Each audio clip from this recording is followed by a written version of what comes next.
美国情报机构的前雇员埃尔斯伯格曾经以泄露五角大楼的机密文件而名声大噪。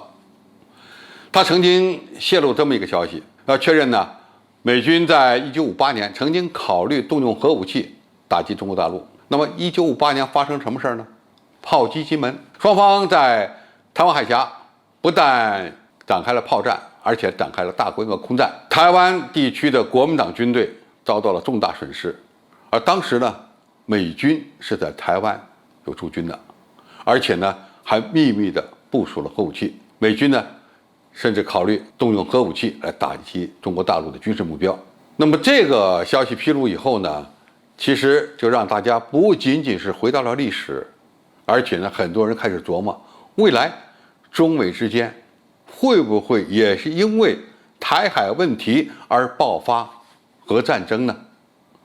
那么为了回答这个问题，6月23号，埃尔斯伯格在某个研讨会上做了一个重要的发言。他不但公开泄露了台海发生核战争危机的这种密文的动机，并非呢是对中国大陆进行核炸，而是为了避免中美之间爆发小规模的核冲突。因为1958年的时候，中国大陆没有核武器，而现在的情况不一样了。中国人解放军不但拥有核武器，而且还拥有2次反击的能力，这个能力应该说非常强悍。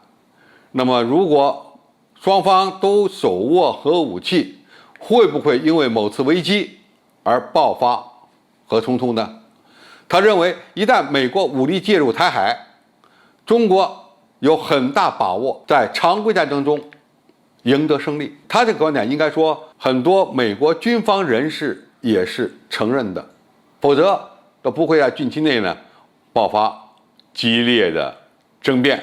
有的人认为呢应该武力保卫台湾，干涉台海事务；有的人认为呢打不赢，还是采取别的方法来解决相应的问题。他的文章认为呢，美国武力介入台海很可能就是失败的结果。在美军干涉台海事务遭到失败的时候，美国总统会做什么样的决策呢？说不定就会考虑发动核战争。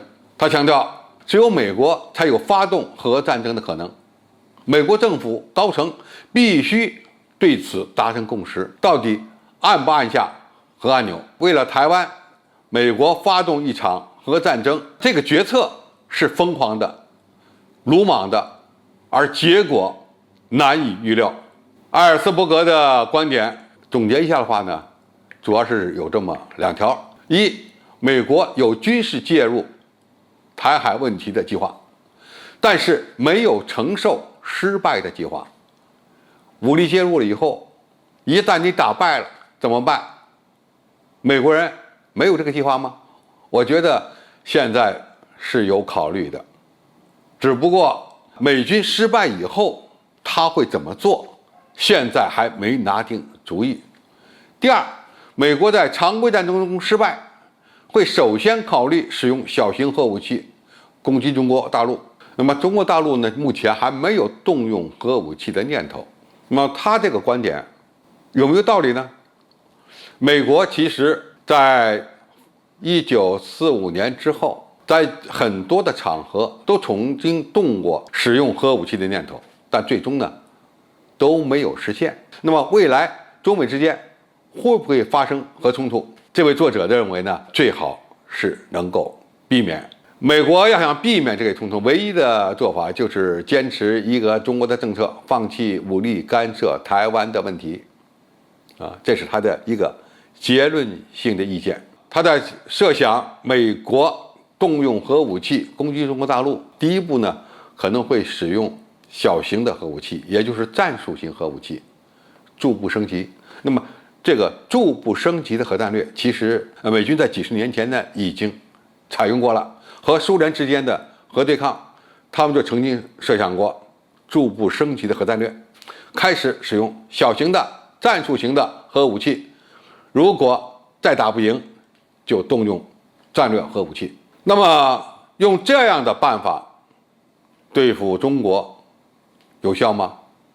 中国也是5个核大国之一，我们有足够的核反击能力。那么2次反击能力这个是非常重要的。经过这些年的发展，我们在这方面呢，已经完全可以满足自己的需要。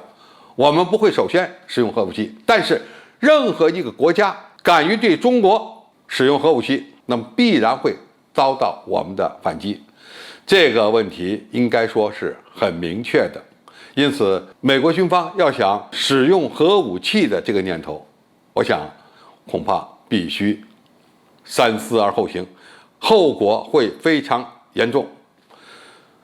无论美国想采取什么样的措施办法来干涉中国两岸的统一，应该说都达不到他的目的。只有建设一支强大的武装力量，包括常规的武装力量和核力量，台湾回归大陆的过程才会更加和平和顺畅。